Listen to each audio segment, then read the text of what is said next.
السلام علیکم respected viewers, I am doctor Muhammad Ansari, assistant professor of paediatrics, اور آج میں بات کرنے جا رہا ہوں سرکمسیجن کے آئیڈیل ٹائم کے بارے میں کہ کون سا ٹائم آئیڈیل ہے جس میں سرکمسیجن کر لینی چاہیے۔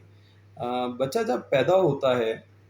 تو والدین کی خواہش ہوتی ہے کہ جلد از جلد سرکمسیجن کر دیں، اور بہت ساری فیملیوں میں بہت سارے سوشل ٹیبوز ہیں۔ کچھ لوگ کہتے ہیں 40 دن سے پہلے، کچھ لوگ کہتے ہیں 1 ویک سے پہلے اس کا سرکمسیجن بھی ہو جانی چاہیے، 5 ڈیز سے پہلے سرکمسیجن بھی ہو جانی چاہیے، اور سر کے بال بھی اتار دینے چاہیے۔ سر کے بال تو جتنا جلدی اتار دیں وہ تو اچھی بات ہے، لیکن سرکمسیجن کو تھوڑا سا ڈیلے ہونا چاہیے۔ اس کی کیا وجوہات ہیں، کیوں ڈیلے ہونا چاہیے؟ کہ اگر آپ کو میں ڈیٹیل سے بتاتا ہوں کہ کیوں ڈیلے تھوڑا سا کرنا چاہیے سرکمسیجن کو۔ بچہ جب پیدا ہوتا ہے تو وہ پانی والی زندگی گزار رہا ہوتا ہے اس سے پہلے، پیدائش سے پہلے، اور اس کے بعد وہ ہوا والی ایریل لائف میں آ جاتا ہے۔ اس صورت میں اس کے جسم سے بہت سارا پانی ضائع ہوتا ہے، اڑ جاتا ہے پانی، اور اس کا وزن 5 سے 10% پہلے 10 سے 14 دن میں کم ہوتا ہے بچے کا۔ جب وزن کم ہو رہا ہو بچے کا اور ہمیں نہ پتہ چل رہا ہو کہ یہ وزن کم کیا ایکویٹک لائف سے ایریل لائف میں آنے کی وجہ سے ہے، یا بچہ کا دودھ پینا اچھا نہیں ہے، یا بچے کو انڈر لائن بیماری چل رہی ہے، تو اس صورت میں ایک ایڈیشنل سٹریس بچے کو نہیں دینا چاہیے، ایک ایڈیشنل زخم نہیں دینا چاہیے۔ پھر دوسرے نمبر پہ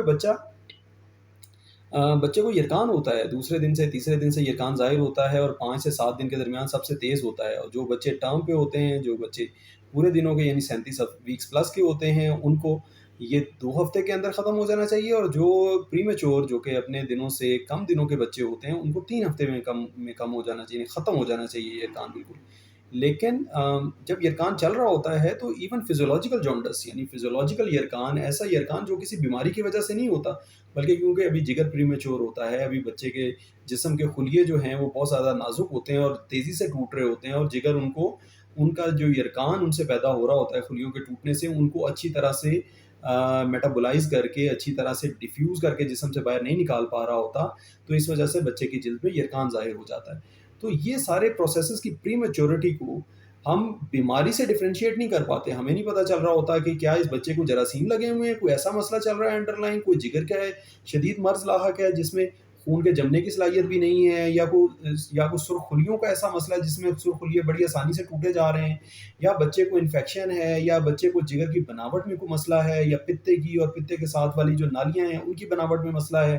تو اس وجہ سے اس اسٹیٹ کو آپ مزید کنفیوز نہ کریں، ایسا نہ کریں کہ بچے کو ایڈیشنل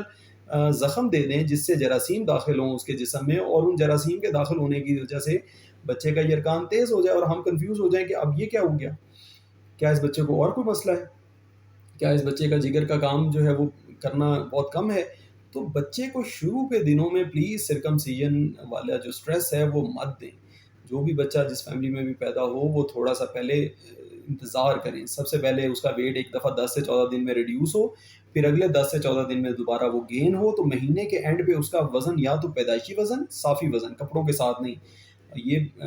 ویٹ کرنے میں بہت زیادہ غلطی کی جاتی ہے اکثر انسٹیٹیوٹس میں، کہ ایک جگہ بچہ گیا، اس نے لائٹ کپڑے پہنے ہوئے تھے، ہلکا کمبل تھا اس کے اوپر، ٹاول ہلکا تھا، تو اس کا وزن جو ہے کچھ اور آیا۔ اگلی جگہ گیا تو اس نے موٹا کمبل پہنا ہوا تھا، لوگ خوش ہو گئے، واہ جی واہ۔ پھر جب تیسری جگہ گیا، جب دوبارہ لائٹ بلینکٹ اور کسی آدمی نے جو ہے وہ کپڑوں لائٹ کلوتھ میں جو ہے وہ وزن کیا، تو پھر پتہ چلا کہ اس کا وزن تو 300 گرام 400 گرام کم ہو گیا، پھر پریشانی آ گئی۔ تو وزن جب بھی کرنا ہے تو کپڑوں سے بچے کو ایک سمپل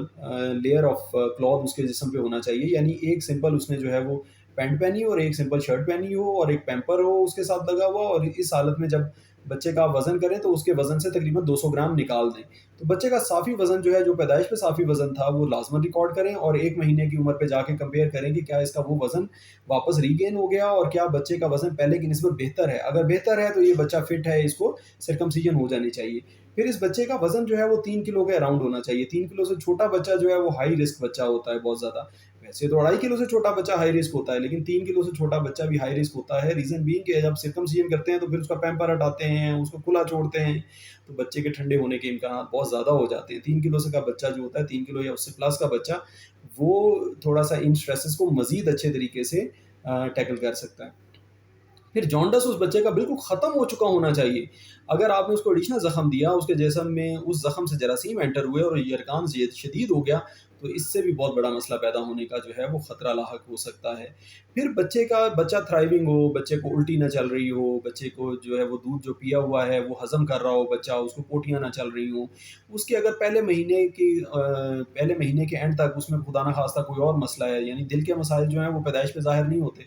دل کے مسائل تھوڑا عرصہ بعد ظاہر ہوتے ہیں، نیفروسس جو ہے وہ تھوڑا عرصہ بعد پتہ چلتی ہے، تو ان سارے مسائل کا جو ہے وہ پتہ چل جانا چاہیے، ان سارے مسائل کا تدارک ہو جانا چاہیے جب تک بچے کی عمر 1 ماہ ہوتی ہے، تب بچہ جو ہے وہ تقریباً فٹ ہوتا ہے سرکمسیجن کے لیے۔ تو یہ تھی میری ویورز آج کی گزارشات، امید ہے آپ کو پسند آئی۔ تھینک یو ویری مچ، السلام علیکم۔